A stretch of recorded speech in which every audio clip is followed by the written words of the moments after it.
I shot. Sit up quick. You gotta sit on your jacket. Yeah, you got to sit on it. Ain't hard to do. You got a shot here on this jacket. Are you, Do you one running way. some PS?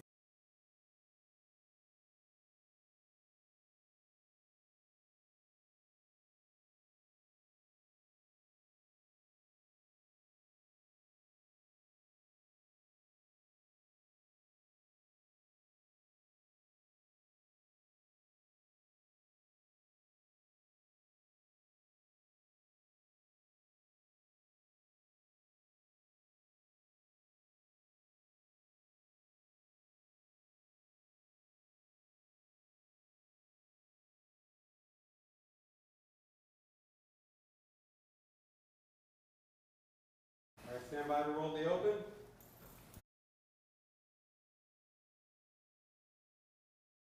Roll the open.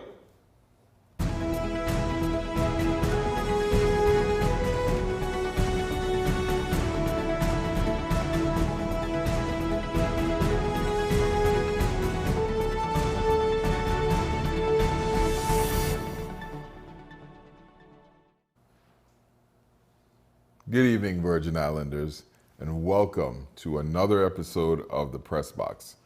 All of you know the drill. This is the place where you get to talk to me and I don't have to talk at you. So load up your questions on Facebook about what you want to know about and what we're going to talk about. There are a few things I would like to share with you as well as your governor. Good things that are happening in our community and not so good things that are happening in our community. You know, over the last several weeks, there's been a debate nationwide on vaccinated and unvaccinated people. And while today in the Virgin Islands, we are doing quite well in terms of our COVID numbers. We're at about 3% positivity, and we're under 200 in terms of infections. And when you put that into the grand scheme of things, it means that out of the 105,000 people that we have, about 200 people today are suffering with active COVID virus. But that's 200 too many. And although I am a little bit pleased, I must say, with the downward trends of the COVID in our territory, every single day, you know, when I get that call or that text and it rings my phone, and it's the Commissioner of Health or somebody else telling me that we've lost another Virgin Islander to COVID, it really makes me stop and really grieve for not only them, but all the people that have passed from COVID, whether they've lived in the Virgin Islands or not, but particularly for the 57 people that have passed here in my Virgin Islands. And as we move on, yes, you know, we get stronger every day and we're doing things. I don't want us to take it for granted. You know, that's 57 families and all the people, the children, aunties left behind. You know, that really troubles me. You know, I've made up my mind that people are going to do what they want to do. But you have to make sure as a territory, and me as governor, is doing everything in our power.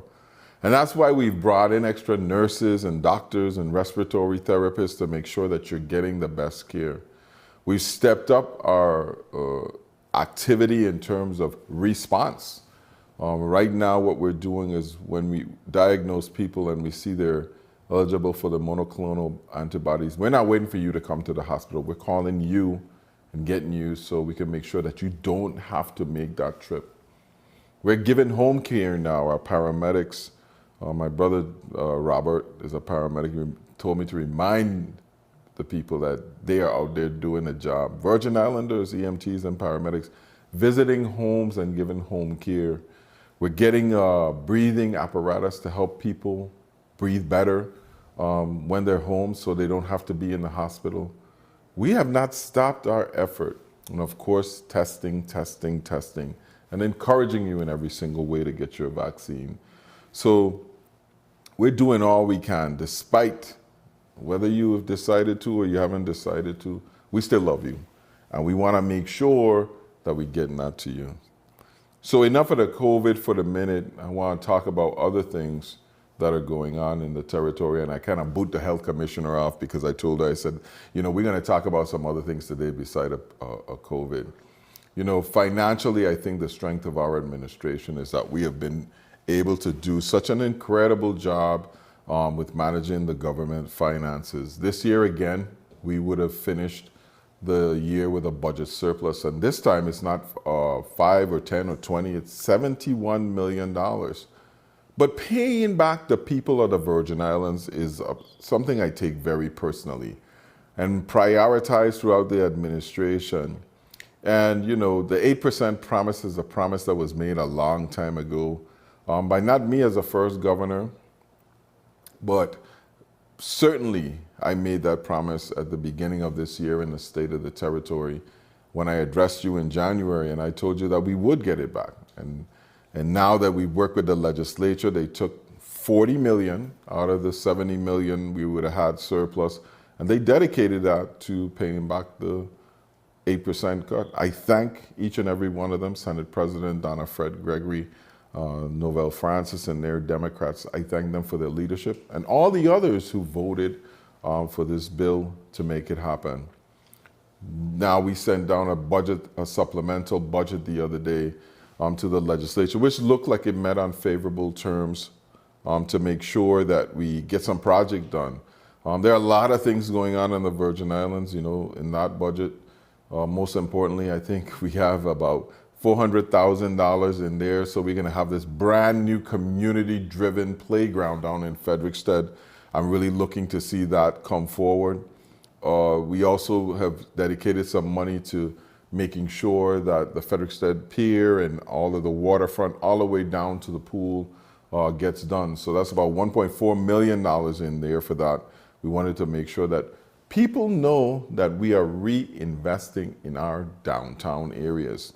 We expect to see Polly Joseph take off again in construction within the month or so. The Frederiksted Pool has now been, we have enough money to do that, so that should be awarded, that should be going out this month. We've finished the water project in Frederiksted in terms of putting in new water lines in whole Frederiksted, and the paving has begun over those water lines. Also, there's going to be a substantial amount, bear with me people, a substantial amount of sidewalk and storm drainage repair in Frederiksted as well as where it's necessary in Charlotte, Amalia, and Christiansted in getting our towns back up to par. We're going to be doing that with some ARPA money that's coming along. We also wanted to make sure that we're putting in money in downtown Charlotte, Amalia. We finished Main Street now, and we've been crying about not having bathrooms for our tourists and other people that are in downtown for like at least 14 years. We put $1 million aside. We're going to have a brand new bathrooms in Charlotte, Amalie. Look forward to seeing maybe mid-season next year, we should be seeing a whole new vendors plaza in downtown Charlotte, Amalie. Another piece of us reinvesting in our downtown areas and communities. We got some stuff we're talking to with the Port Authority about how do we make that Cruise Bay entrance a little better. And of course, you know, we're doing the undergrounding now of WAPA power in downtown Cruise Bay. We run into some problems there with artifacts and bones from historic times being dug up, but we're gonna get that project done as well. So downtown is big in our supplemental, and making sure we get that. In Christiansted, you know, we still have the paving to do, the sewage project. Remember, we just put down water in Christiansted as well. Now we're gonna be putting down sewer in Christiansted, and that's why we haven't paved Christiansted as lot, even though we have identified that that money now for quite some time. So a lot of stuff going in downtown. I just want to make sure that you know what we're doing, and we're going to continue to, so lots of projects. I could talk all time about all the capital projects that are in place. But we're going to take a little break, and then when we come back, I'm going to tell you about the 8%. You don't believe that it's coming. It's coming soon to a mailbox near you. We'll be right back.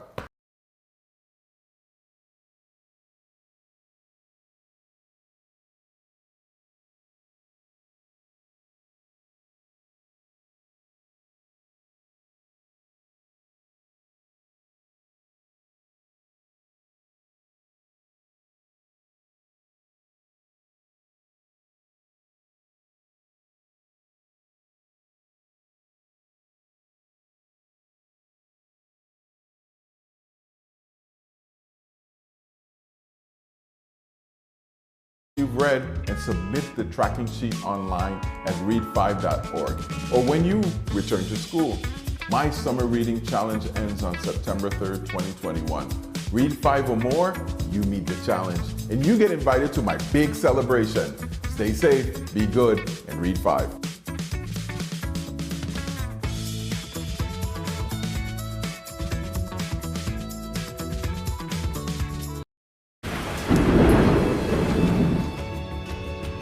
The Atlantic hurricane season begins on June 1st and lasts through November 30th. Please take necessary steps to protect you, your family, and the community.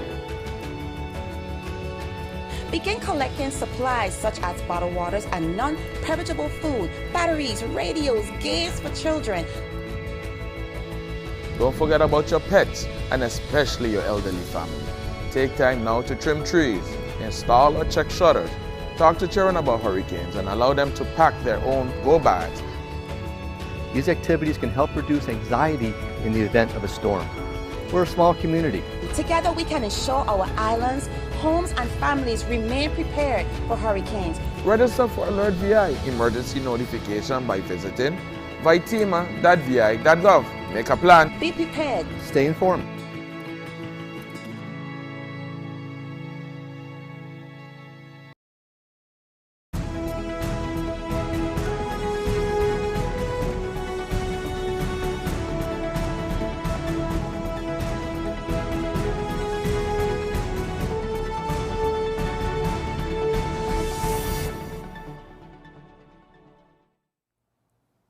Good evening. You're tuned in to the Press Box with your Governor, Albert Bryan Jr., where you get to ask me questions. I'm going to talk about some stuff that we're doing as well, too, but I want to answer some questions. I see Nadine, how you doing? Good evening. You're worried about the COVID testing. Well, we're doing about 600 to 1,000 people in tests every single day, and we're ramping up on the free COVID testing.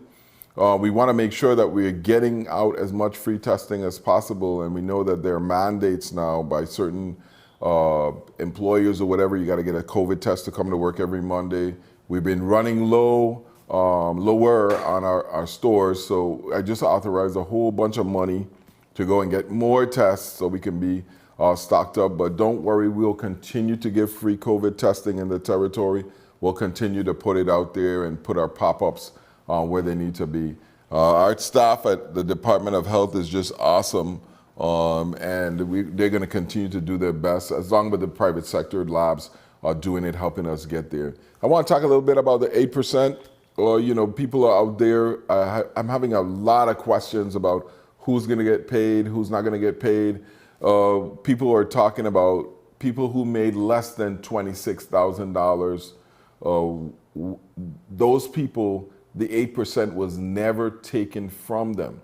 So when they passed this law, there was a certain threshold, and anybody under that threshold, they didn't take the 8% from them. So we can't give you back what we didn't take. If you work for a semi-autonomous agency and 8% was taken out of your check, you're going to get it back. What we're doing is we're getting with those agencies, and they're going to submit your names to us, and we're going to get you paid. So you don't have anything to worry about there. We're going to make sure every single body gets paid. You have a question about overtime. Oh, well, I didn't get my overtime. Remember, the 8% is only legally due back to the AFT and the steel workers. They sued the government for the 8%. And the court said that the government negotiated in bad faith, and that's why they have to pay it back. So they promised them money, and they knew that the government was in a bad state and wouldn't be able to pay. And because they negotiated with knowing that, then they have to pay them back. The court said on the face of it, reducing the salary by 8% was not incorrect. So we're paying people back the 8% on their salary out of the sheer goodness of our heart and what we think is fair. We're paying back everybody. But in reality, we only legally owe the AFT and the steel workers. So we thought we'd do the right thing. We get everybody paid, and we're going to make sure, along with the legislature, that everybody get paid. So are there I'm looking through, what about lining the road? So we have a lot of neighborhood paving projects that are going on right now. Bugby Hole in St. Croix is being paved. Carlton Road is being paved. Lorraine Village is being paved. But we had a $19 million infrastructure bill that we passed with the legislature, I think that was early June.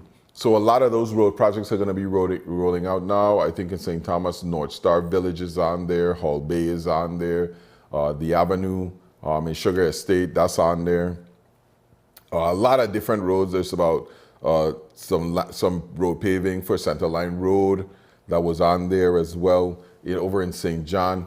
We're not rushing to pave the main thoroughfares because we have more digging to do. And I don't want to dig up the road after we pave it.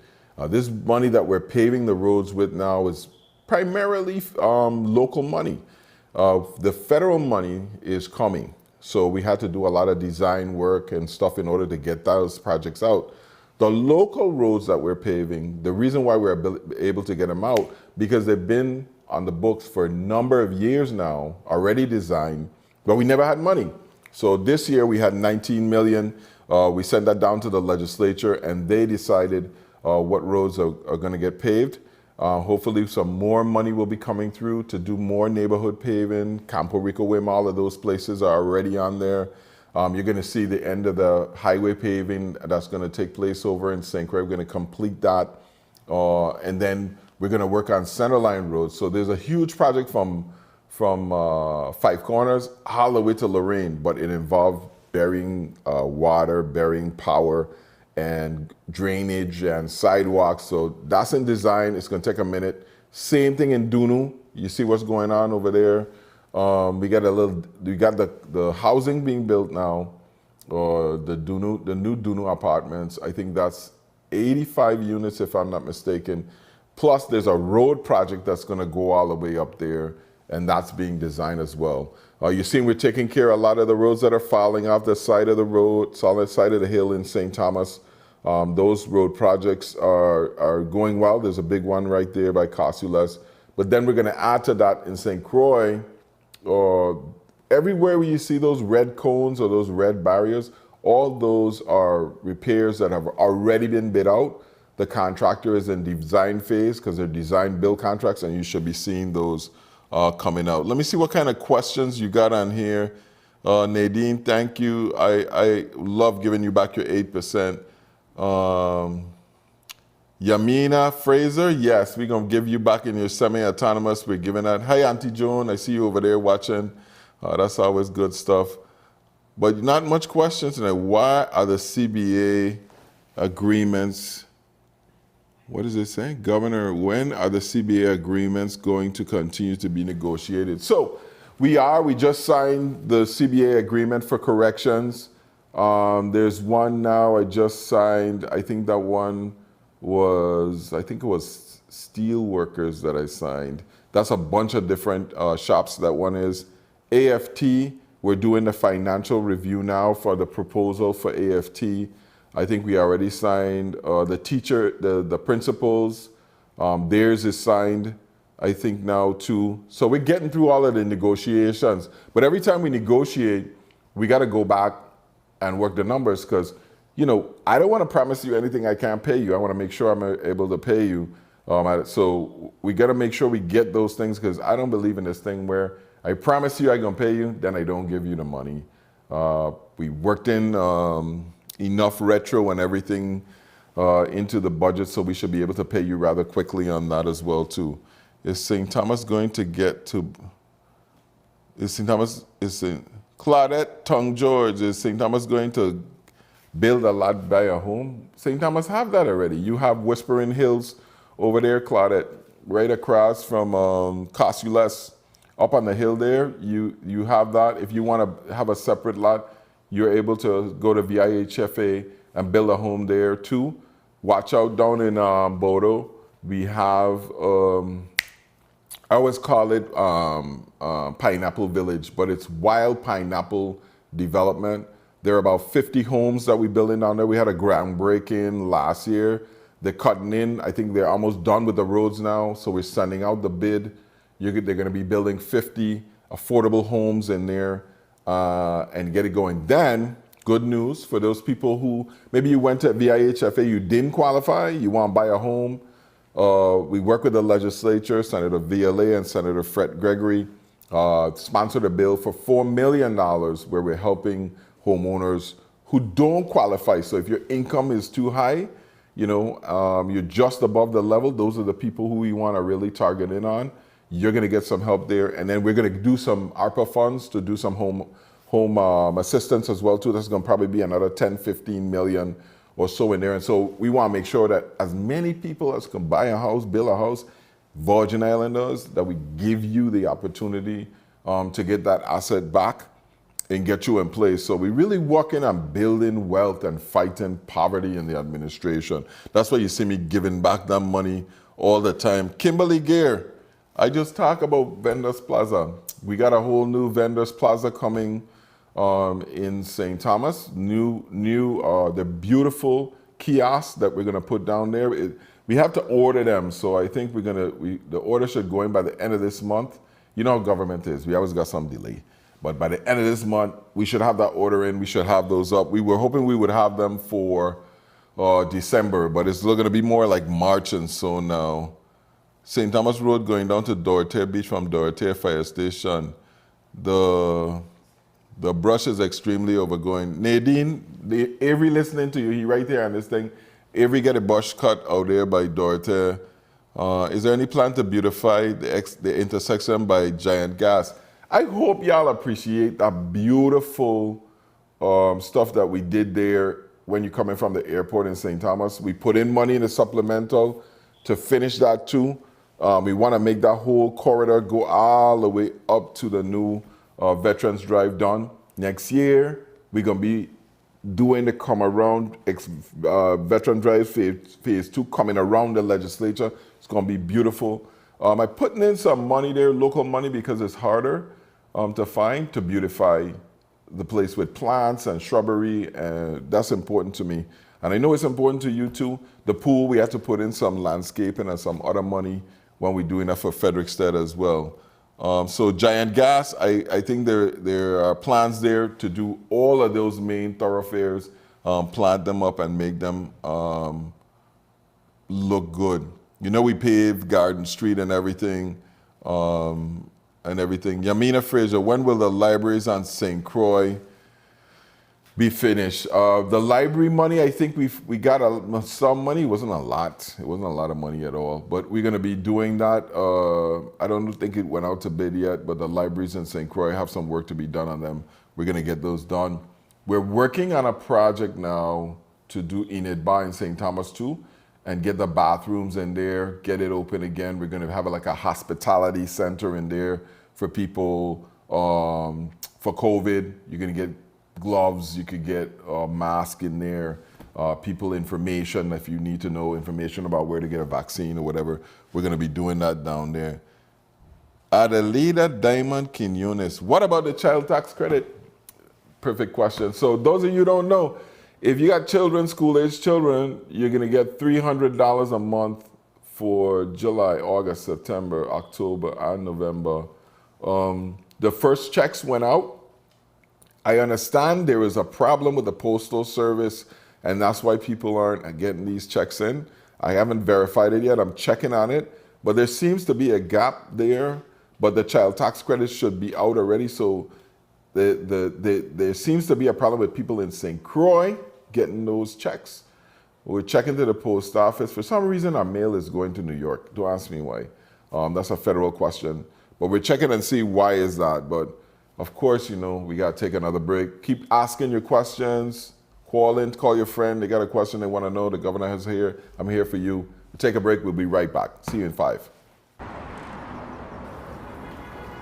Can I have 2 fried chicken leg, 4 Johnny cake, and a rum and coke? And 2 slices of chocolate cake, 1 for now and 1 for later. Nadia, you really gonna eat all of that? You need to make better food choices. Heart disease runs in our family. Grandma got high blood pressure, and Uncle Billy just had a stroke. Well, I young and I don't exercise 2 days a week. That is not enough. Managing heart disease might be difficult, but with better choices and healthier living, we can get through it. Avoid overeating. A balanced diet in the right proportions can reduce the risk of heart disease. Exercise at least 30 minutes per day, 3 times a week. Make it a lifestyle. Virgin Islands vital statistics data shows that heart disease is one of the leading causes of death in the territory. For more ways you can reduce the risk of heart disease, visit the DOH office today.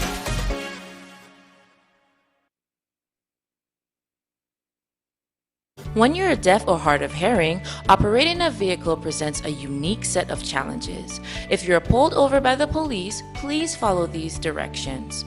Using your left hand, hold your communication accommodation visor card outside the driver's window in plain sight for the officer to see. Indicate to the officer the best way to communicate with you. The officer will then use this method to alert you for the reason of your traffic stop and what you need to provide. Be sure to follow all the officer's instructions to ensure a safe and calm interaction. To obtain a communication accommodation visor card for drivers who are deaf or hard of hearing, please contact the Virgin Islands Bureau of Motor Vehicles at 774-4268 on St. Thomas, 713-4268 on St. Croix, or 776-6262 on St. John. Sponsored by the Disability Rights Center of the Virgin Islands.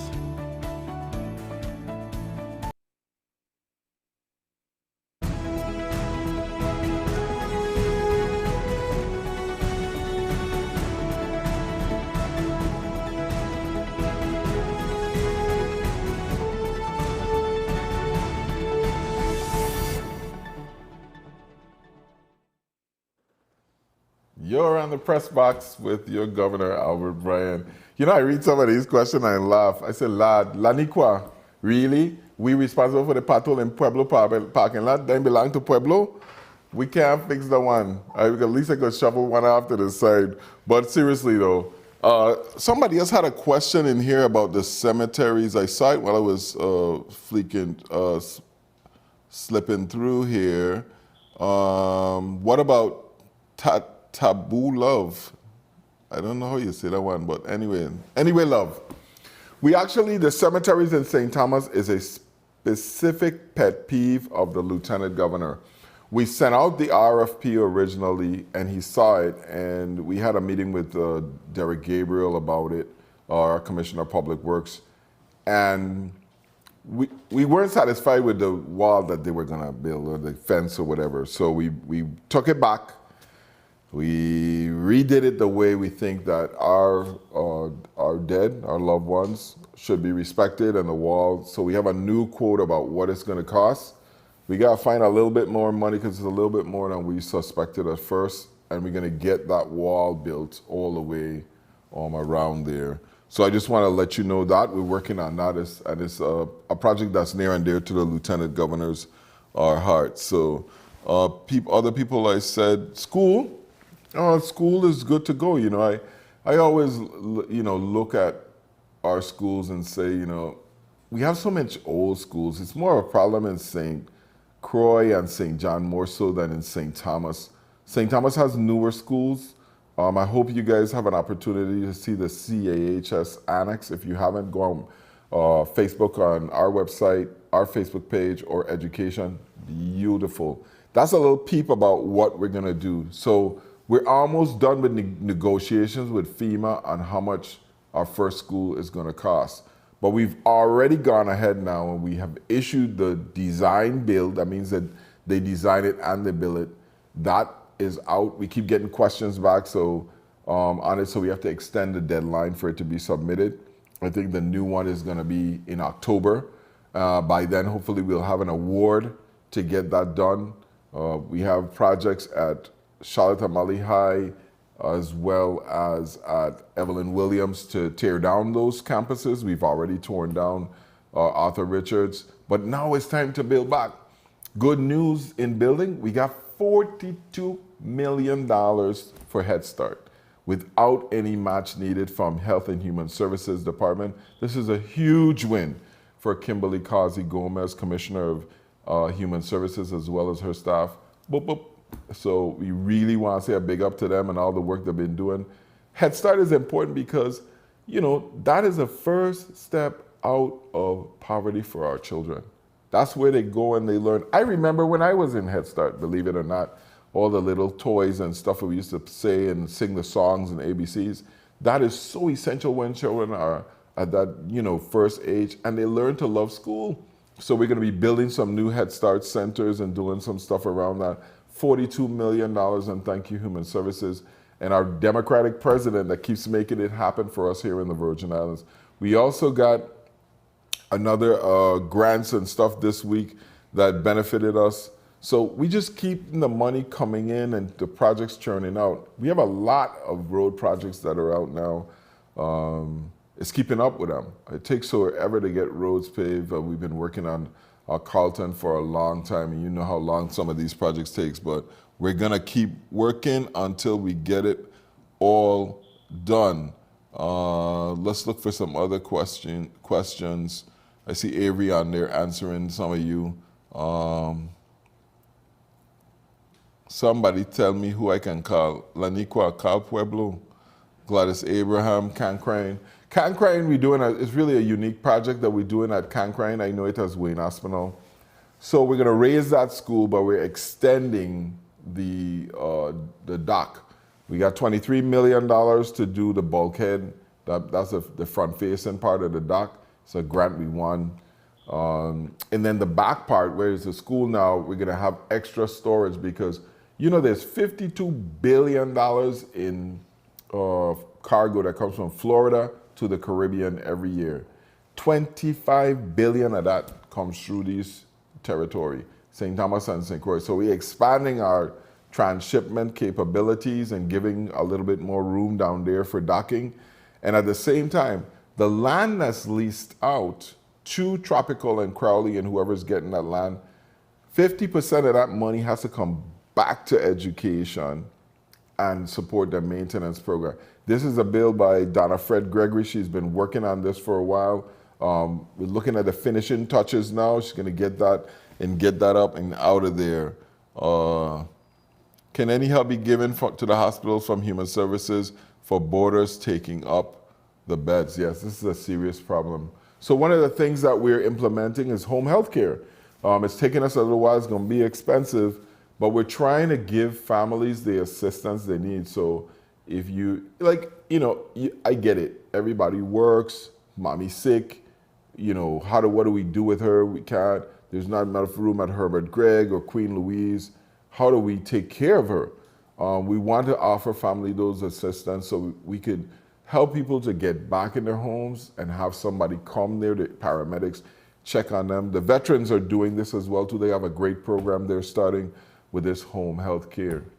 Home construction, I know I read there, we're having a little problem with the banks and getting loans for home construction for people who may have inherited homes or want to build their home from scratch. I've been busy. I mean, if it ain't one thing, it's the next. Hurricanes, tropical storms, the murder rate, COVID. So we've been meaning to meet with the banks, sit down with them and talk about what the government can do to make loans more readily available to you so you could build your first home or build back your home. Crime has been a huge problem here on the Big Island in St. Croix. We've been taking a beating. Very serious. I went to New York with a new police commissioner. But we're looking at a number of things. We boosting up our training academy, trying to get more people in and out. We're going to be looking at the testing and seeing if it's really doing an adequate job of eliminating people unnecessarily or really giving us what we need. So we want to get more people into the police force. So we have a couple of options. If you haven't passed the test, you could become an auxiliary officer. That's 32 hours a week or more. It's practically a full-time job, and you don't have to pass the academy in order to get there, as well as a community service officer, which we're using to monitor cameras, do administrative stuff, direct traffic, more simpler police tasks so we can take the real police officers who have been trained and certified and help them fight crime better. So the camera systems, we have like 40 cameras in now. We want to get to 500 cameras territory-wide. And I'm going to keep pumping money in until we get that, because y'all don't want to come back forward and say who is killing who. I understand that. You know, it's a small community. So we're going to get the cameras so the cameras could see, and the cameras will tell us and give us the evidence to lock some of these shooters up. The other thing that I've done is, you know, I looked at COVID and said, maybe you'd be inspired to do some different things because we put money and sweetening the pot in COVID. The other pandemic that's killing people is crime. You know, we have a pandemic of lead, and, you know, we got to eliminate that. So what I did is $50,000 to you if you help us arrest somebody for a crime, for murder. So any murder, whether it happened 5 years ago, 10 years ago, there's no statute of limitation, or yesterday, you get 50 grand if you tell us who it is and it leads to an arrest. The other piece of that too, we have some armed robberies that have been going on. If you got information that leads to arrest on armed robberies, you could give us the details that are gonna lock these people up. You get $25,000 as well. Jovensa, I want to talk a little bit about. I always call it Jovensa with this lime tree. I've been working hard trying to find new buyers, make sure we get the EPA and, you know, to work with the refinery so we have it safely shut down. We don't want any more spills in our community or anybody in our west side affected. You know, that was tragic what happened before, and we don't want that to happen again. And then we need to find some responsible new owners so we could get people back to work again. That was a good year and about $3 billion going in there. KV Raymond, you want to know when the other grades 4 to 12? Listen, I try and put them in before September, but we got to wait and see. Our goal is to get them in before October, really. But, you know, I'm the one who said the students can't go to school in August. I'm the one that pushed it back a month. Education was rearing to go, you know, like when you have a horse and you have to pull them back, I have to pull them back and say, hey, let's see how this Delta variant thing going, because like I tell people, the Delta variant is no joke. More people have died under the Delta variant surge than under the COVID surge, the regular COVID surge that was before it. So, like I say, the last thing I want is for any young kid in this territory to get sick with COVID, much less die. I mean, that would be tragic to me. I feel like all of them are my kids. And, you know, I love seeing them in school. We're going to be taking a school tour on Tuesday when they go back to school. I love to see them mask on, sanitize, and we're going to be moving through there. So Michelle Motel, Lena Richardson, Michelle Motel, whoever you want to call it. We're going to get a damn thing down if it's the last thing we do. We've been looking at a lot of different ways to do with the eyesore. I know Avery have a dumpster out there and he's cleaning stuff up now. But we need to find some money to tear it down. So we're going to figure out a way to see how much that's going to cost us, and then we're going to get somebody to just tear it down and haul it away. We wanted to put back a senior living center there, but because of the water and the floodplain that is in, we're having problems with the federal money, so we don't know what we're going to do. Look out for horse racing, St. Thomas coming up, and we should be getting something out to you soon to consider for the legislator. Eureka Hunter, why is the Department of Labor taking so much time to process unemployment benefits? You know why? Because in a regular year, all they'll do is $8 million. They have done $170 million in a year and a half. That's incredible. And, you know, I always say you could never do enough until every single person is paid. But every time they have a new program, so if labor in the states, in the Fed say, we're going to pay people $25 more, that's a whole new program, whole new programming software, all the stuff that they have to do, the rules, the regulations, before we could pay a dime. It costs hundreds of thousands of dollars every time they make a change to the software to get it done. And that's why it takes so long. So Labor's been making good press with their electronic application. They're actually converting now to direct payments what do you call those things? Like when you get your check, automatic payments into direct deposit. That's it. Direct deposit into your bank accounts. They started doing that. They run it into some glitches, but bear with them. They're gonna get it straight, and we're gonna get you that cash that you need because we know you're out there hurting. You know, people think, you know, all this stimulus money, spending all this. Yeah, people out there are really still hot because of COVID has affected us in so many different ways. If you work, you know, serving little lunch or carrying food for people who are out to work, people ain't going to work as much anymore because of the COVID. They're home. You ain't making that money. We need to get that money to you. So not everybody in the community is making a good show with this tourism boom that we're getting. But we're going to take another 2 minutes. We'll be right back. Stay with us right here on the Press Box. Virgin Islands veterans, I'm standing here on Veterans Drive, built in honor of us, Virgin Islands veterans. But we now must do our part to bring more VA medical benefits to our shores. How can we do that, you may ask? Get on www.va.gov and get registered. This is the way that we can do our part. Get registered at www.va.gov. We're counting on you.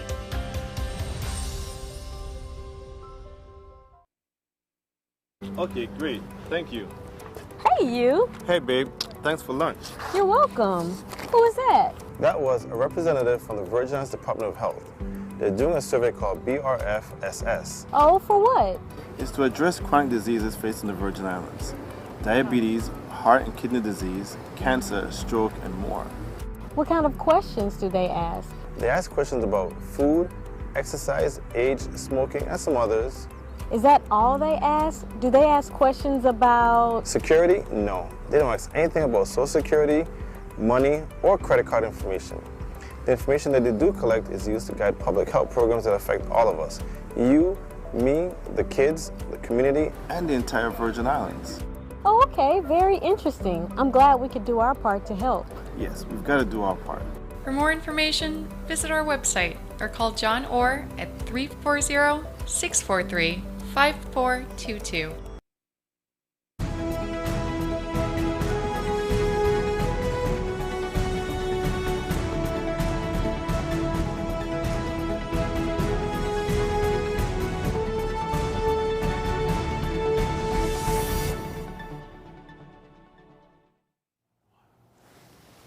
Hi, you're back with your Governor, Albert Bryan Jr., on a Thursday afternoon right before Labor Day. Want to make sure I tell you to have a safe Labor Day. I see over there, Pat, Loving Life Benjamin. When are there going to be new senior homes? We're working on actually 2 what we call skilled nursing centers. Those are being led by Health and Human Services Commissioner Kimberly Kazi Gomez.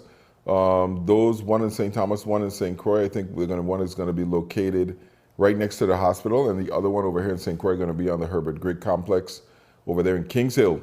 Couple of things that are holding that back. I think it's almost, we already have a concept done, but there's some hurdles there. The number one hurdle is, you know, where do we find all these people to work in the healthcare industry? I mean, right now in St. Croix, we're trying to open up the Juan Louis JFL North, which is a temporary center. We got a little hole up there because we got to get the medical glass building built. We thought we were going to be able to connect it to the old one, but the old one can't take the pressure, so we have to build a new one. But we on the nursing centers, when we open up JFL North, we're going to be doubling the beds. We are already short nurses. You know, we're paying top dollar to get new nurses in to help us with the COVID surge. And we know we have a lot of nurses still hesitant to take the vaccine, but we're going to need nurses in our nursing homes, in our skills center. So if you're studying nursing, you know, you got a job for life. So staffing those places up, and then the money we're using to do that doesn't pay for furniture, fixtures, and equipment. So the beds and everything that go in it, that's going to be a struggle too. So that is there. But it's going into design, and we should be having some new senior homes for skilled nursing. So those will be like Herbert Grigg and what have you. I really want to get people out of Queen Louise and St. Thomas and get them into a better facility. It breaks my heart. Every time I speak to Senator Fred Gregory, she gives me an earful about that and what we need to do. to get seniors living in much better accommodations. Before I go today, because I don't see that many other questions on here that you don't always ask all the time. Yes, Lena, place is still dark. We need to work on WAPA and get them lights up. That's a conversation. I'm trying to get there. I'm working on getting a new executive director in there as quickly as possible, pushing the board to hire up some people so we could get new leadership at WAPA. Is it possible to relocate trailers to get a different relocation place for our homeless? Faye, the majority of the problem with our homeless right now is not housing, you know. The majority of the problem is mental health. A lot of these people don't want to live in homes, and we have a Avery Works over there, Samuel Sanis on St. Croix. Avery's their administrator in St. Thomas, St. John district, Samuel Sanis over here, which is a weird thing for the administrators to be doing. But they go out and they talk to these people with our talk teams, health, police, everybody, trying to get them off the street. But they don't want to come off of the street. They suffer from mental illness. So one by one, we're sometimes successful in getting them off and getting the help that they need. So Faye, we trying. We need to beef up our efforts again on the mental health side. This COVID thing sucks up all the wind in the room, and we've been spending a lot of time doing that. So need to get back to that.